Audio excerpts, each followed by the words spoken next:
Hi, I hope you're well. And I'm going to share some stories. It's difficult because white privilege is just, it's there in everyday lives. And the good news is that I get to hear about it and that I can share it with you. So I'm talking to a friend and she's sharing about her son 2 years ago when he was in fifth grade.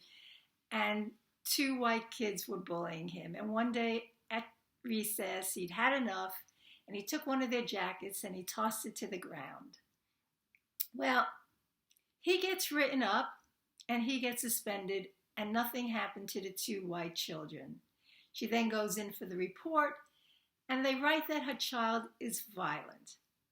Violent for tossing a jacket, not for being in a fight. So we have to listen to the white bias that's going on all the time. This should not ever happen. She was then sharing a story about her older brother. So years ago, he tested into the gifted program. Were the white teachers excited about that? No.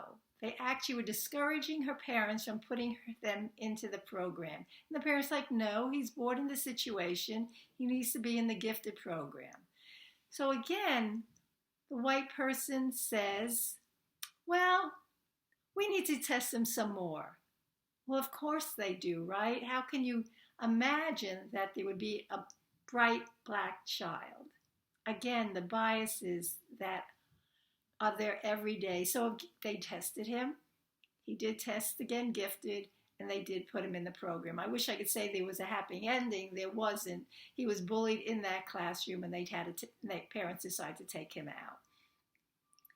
Another situation, I was talking to a friend. He's in his 20s, and he was talking about being a kid and being teased and bullied because of the color of his eyes. And he's got this rich brown eye color, and it's like, why were you teased? And he said, kids would say they were black eyes.